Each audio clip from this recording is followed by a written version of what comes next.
Hey there, everyone. Ryan Schewel, Data Science Channel. So today I want to introduce a topic that I was working on several months ago. I got sidetracked. I was doing a bunch of different things. I got distracted by a few different other topics and some other videos I was focused on. But I came full circle and I finally figured out how to do this thing. And I want to introduce this topic to you today. So this is how to optimize Airbnb prices to maximize revenue using Python and Jupyter notebooks, of course, right? So all my videos are using Jupyter notebooks. So originally, this is going to be how to optimize hotel prices. I looked around for a long time and kind of gave up. I was looking for data about Marriott and Sheraton or some other hotels, some other major hotels. I couldn't really find a whole lot, so I settled on Airbnb. But it's almost the same thing. Like if you're renting out your place, whether it's Airbnb or Sheraton or Marriott, doesn't really matter, right? Like how do you optimize the whole pricing process to produce more revenue for yourself? And it's kind of surprising. And I have a couple other videos on this topic. It's very, very interesting. It's all about economics and human psychology. My undergrad degree was actually in psychology. My master's was in finance. But actually, if you lower the price just a little bit, you can stimulate more demand and actually create more revenue for yourself. That's the end game here. That's what we're going to try to achieve. And I will show you how to do that. Okay.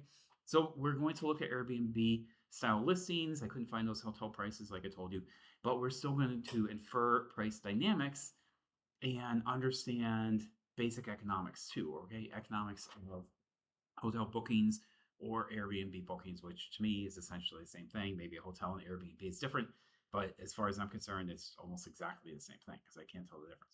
So we're going to extract temporal features um, from reviews that I am actually downloading from a source. I will show you the source down here. I'll take you down here just real quick. I got this from Kaggle.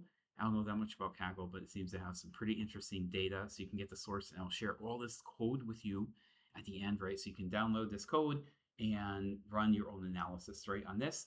And then obviously like modify it just a little bit if you have your own hotel pricing, or if you actually do work for Marriott or work for a big hotel chain or work for Airbnb, you can do this analysis exactly for yourself. You change the input just a little bit, but the outputs are going to be um, almost the same thing, right? I mean, like obviously it's going to be a little bit different based on the data that you feed into the model, but the whole simulation and the whole process can be the same things, right? So I'm inputting the data from here. That's what I got from Kaggle. I'm getting the last review and converting this to an actual um, date time. So sometimes this data comes in not as a date, it comes in as an object or as a string or something like that. So if you want to do some kind of analytics based on dates, you have to convert that to an actual date. If you have something that looks like a date, but it's not a real date, and you try to do some kind of time analytics or time series analysis, it's not going to work. It has to be a real date. As long as this comes in as a date, you're fine. If it doesn't, you have to convert that to a date, okay? So we have the month review and the review based on the day of the week. And I'm just trying to take this data and do a little feature engineering. This is called feature engineering, where you have features that are given to you and they don't really come in the way you want. This can come in as a non-date. It looks like a date to a person, but to a computer, it could be a non-date. So sometimes you have to extract or convert that to a real date and extract Monday, Tuesday, Wednesday, Thursday, or the time of the day, or the month of the year, things like that. Sometimes you have to introduce concept called mapping, right? Sometimes we have to map the data. So maybe we don't have January, maybe we don't have February in the data, but you can manufacture that. You can create that. That's how you do feature engineering, right? So we're going to go ahead and input the data that we get from Kaggle, okay? And this is what it looks like originally. So we have the host ID. That's not too important to me. I don't really care about that. Host name, again, no care. Neighborhood group. So that's kind of important. Neighborhood, latitude, longitude. That can be very, very, very important in this analysis. I'm not using that too much, but I'm really focusing on like the room type. Again, this is Airbnb, the pricing, minimum number of nights, number of reviews, last review, so on and so forth. And then we get over here. So review month. So that is what I created. That's called feature engineering. Review day of week. Okay, so that is another example of feature engineering, and then month name, and then day name. So when this comes in, like I have this last review 10/19/2018. I have to go to the calendar and look it up. I don't know what is that. I guess it's October. I can tell that. Is that Monday, Tuesday, Wednesday, Thursday? I don't know. It's actually a Friday, right? So we're taking this data and converting that into a more manageable, more useful um, type of orientation here, right? So now I want to look at, like, on average, what is the average price um, based on the month and based on the day of the week, right? So I'm going to do a simple analysis right here, get the average of price right here. So mean, in the statistics world, mean means average. Average is average. I don't really use average. I think in Excel world they use average because it's more for um, like just generalist, right? In the Python world, they use mean, which is actual average, right? That's the terminology there. So we get the average price based on the month and by the date of the year. I think this is kind of a anomaly or a mistake over here. This just came in the data. This is what I have. So we have actually a month called 0. I think this is a mistake or somebody didn't fill out a form. And we have Monday through Sunday down here. And again, we have 0. I think somebody just didn't fill this in. It's just a blank, so it goes to 0.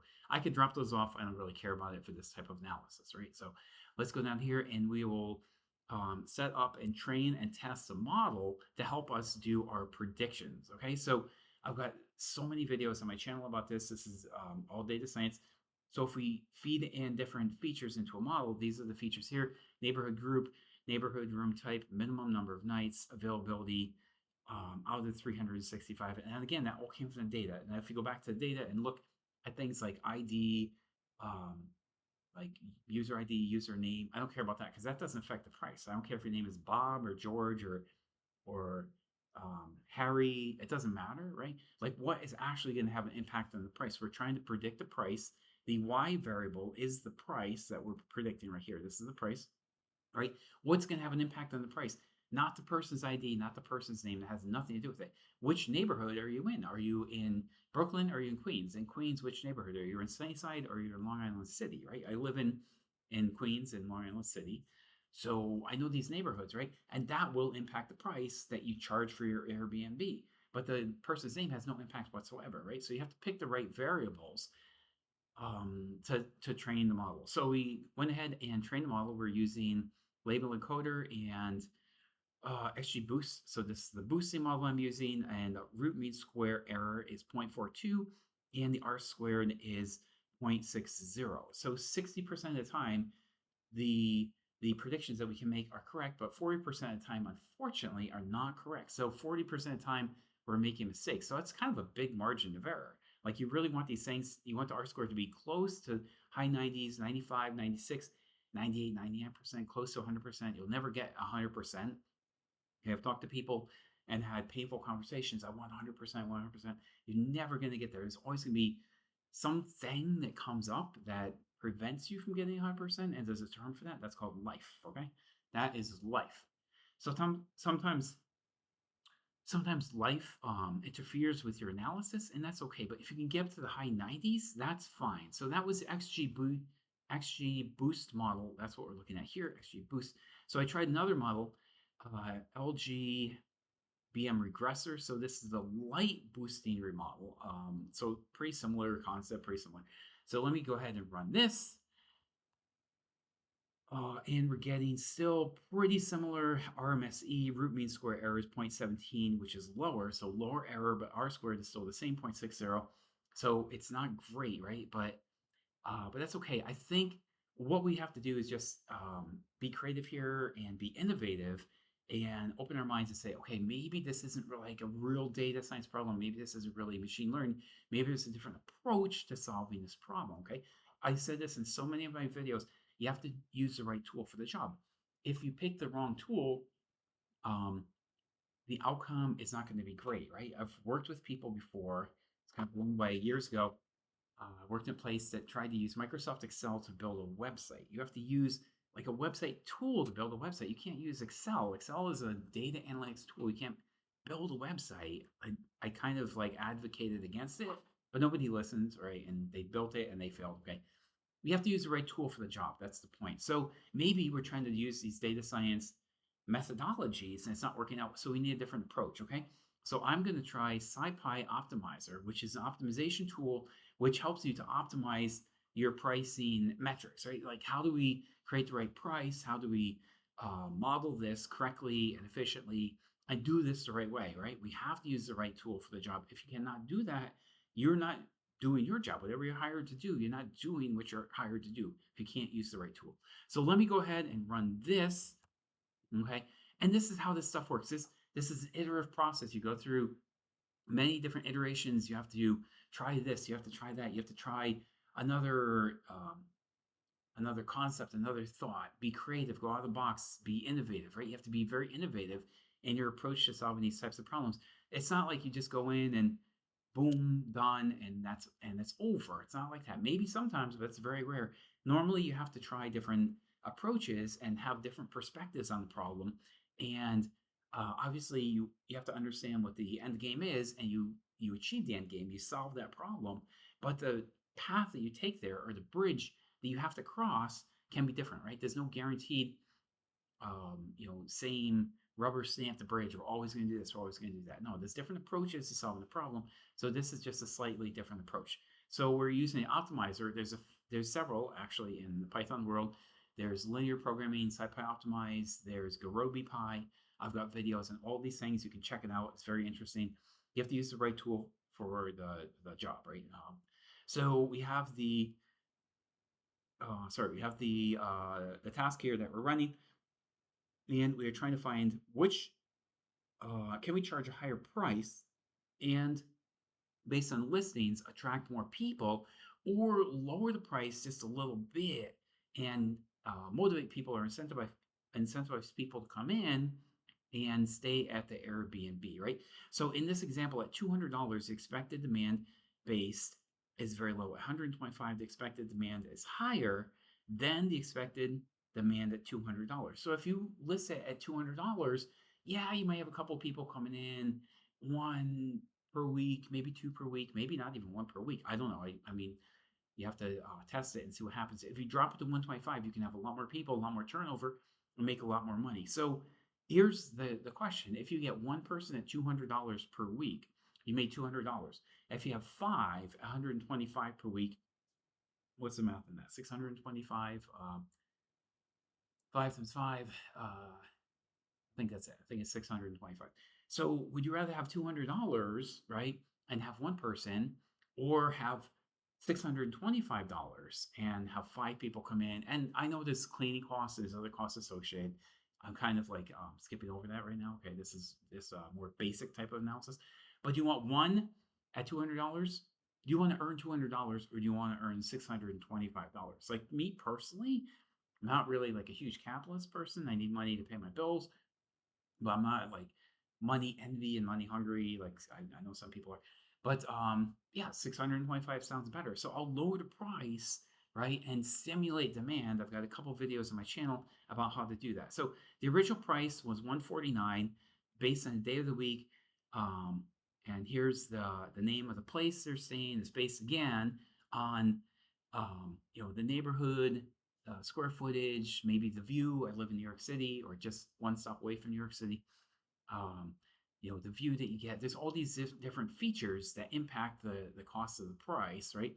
But if the original price was $149, based on the day of the week, there's probably more people hanging out Friday, Saturday, maybe a little bit Sunday, rather than Monday or Tuesday. And the optimal price would be a little bit less, right? So this is $225, the optimal price is a little bit less. $150, optimal price is less. $89, the optimal price is actually more. So this guy is giving away his place for $89. He can make $125. Same thing, $200.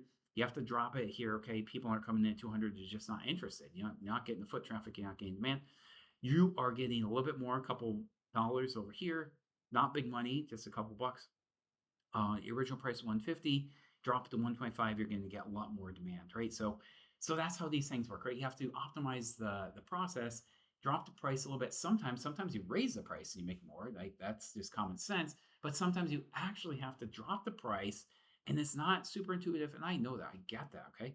But sometimes you drop the price, you stimulate demand, and eventually you'll actually make more money, right? So it's win-win, right? So you have a little bit more cleaning costs, a little bit more cleanup for your crew, But if it creates more money and more revenue for you, you're probably going to be better off, right? Again, the original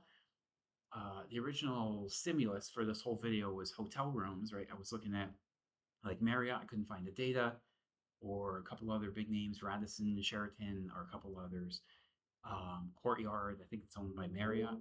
So looking for that, by selling Airbnb data, but it's the same concept, right? You want to build your business and create more revenue and more stimulus, more demand for your services. Otherwise, you're just sitting around just um, you know, who knows what, tapping your hands together. You're not doing anything useful. You're not doing anything productive.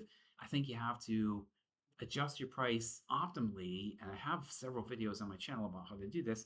And that creates a better experience for everyone. Maybe it's lower price. The consumer comes in, has a great experience, gives you more reviews, and boosts your business and builds more for you, right? So in this analysis right here, the total revenue gain for the whole data set was $17 million. Okay, so we created $17 million in more revenue. Now, this is live listings. You have to go to the data set, you have to download it. I can show you where this thing is. Where is this on my hard drive? ABNYC. Oh, yeah, there it is. ABNYC. Okay, so let me go down here. ABNYC. That's it. Okay. So this is my desktop. It's based on the solar eclipse. We had the partial eclipse a couple of years ago in New York City. Everybody wanted to see it. Honestly, it wasn't a big deal because we were like 90% eclipse or something like that. It really wasn't a big deal. It looks like a little cloud in the sky. So this was the original data set. And there are 48896 records minus one. So 48895, right? Because the first one is the header. So that's what the data looks like. And we created $17 million in value, okay, over the entire data set. This is the whole thing, not per user, not per Airbnb host, right? But $17 million. But that's a big savings, right? Like if we optimize the whole problem and summarize everything, the average gain per listing is $365. So that's per listing, okay? So the whole thing is 17 million saved, 365 per row. This is still savings. There's savings out there all over the place. It's like walking around and you look down, you see a $100 bill on the ground. You know what? I'm going to bend over and pick up that $100 bill, okay? Because that's free. It just takes no effort. I've talked about this in my other videos. Optimization is a free gift to the world, right? You don't really have to do a whole lot. You don't have to invest in strategy, planning. You don't have to invest in new technology, new architecture, new infrastructure. No, just run your business more efficiently, and you make $365 basically by doing nothing, right? But just by very simple adaptation or utilization of mathematics. That's all this is. So we're optimizing business, make $365. I'm sorry, I misspoke. I don't bend over and I see a $100 bill on the ground. I see three $100 bills and three $20 bills and a $5 bill, right? So I just made $365 by basically doing nothing. I didn't have to work for it. I didn't have to invest in architecture, infrastructure. It's just right there. You just grab it. That's it. So this is based on, this is a histogram showing you the percentage gain right here. Okay, so most of the gains are kind of small. We saw that 365 is on average. These guys over here make more, or gain percent, okay, not gain in dollars. This is a different thing. So this is the gain in dollars, this is gain in percent. So most of the percents are kind of small, like 5%, 50%, but this guy over here had a 265% gain in revenue. And again, you could increase your price, and that could be intuitive, that can make sense. But sometimes it's just decreasing the price and stimulating that demand. Okay, that's called economics. So which properties actually benefited the most? Let me hit Control Enter to refresh this. And this Tribeca 2,500 square foot property was the #1 winner. The price was originally $575. Drop it to 500. Drop it to 125. You get a lot more foot traffic there, and the percent gain is 695%. You make 700%. This guy's charging $575 per night. How many people are going to pay $575 to stay at your Airbnb per night? I'm not going to do it. I don't know personally anyone that's going to do that. Of all my friends or all my family, my whole network, I don't know anyone that's going to do that. Maybe there's some crazy couple out there. I'm just going to throw down 575. Most people are not going to do that, right? If you drop it to 125, you're going to get a lot more business and your gain is going to be almost 700% more revenue, right? That is a win, win, win, win. That is a win. This is number two right here. The original price is 500. Yeah, I'm walking away from that. I'm not going to spend $500. The optimum price is 125. The percentage gain is 400%. That's a win. Just drop the price on things. Too expensive. You're getting no people in there, or you're in the wrong game. Maybe you shouldn't be in Airbnb. Maybe you shouldn't be doing that, right? Okay, here's another one. This maybe it's greed. Maybe I want too much, or I don't care about people, or I hate people. That's a whole nother topic, right? He's charging 425. Drop the 125. Your gain on your business is 215% gain on revenue, right? That's huge. That's absolutely huge. So these are the top three. You can go through all these, right? Do your own analysis. I am going to wrap it up. That is how you optimize Airbnb prices to maximize your revenue. Okay, I tried to do it on hotel prices, couldn't find it. But again, if you have your own data set, drop it in, change a couple of the variables, your input to the data source. A couple field names will obviously change, but you're looking for, what's the price, square footage, view, neighborhood, things like this, and the model will run, right? So I designed all of my models to be pretty much just plug it into your data set and it's going to run. It's very generic. It's not customized, but you will have to change a couple different things. So I'd encourage you to download this data set, experiment it, run with it, and get intimate with it. But like obviously your data is going to be different than my data. Download this from this data site and you'll have exactly the same thing. But this is just a hypothetical example I'm showing here. If you want to do this for your actual business and boost your revenue by $17 million, right? Or what was the other thing? 365 per listing. This is how you do it. Okay.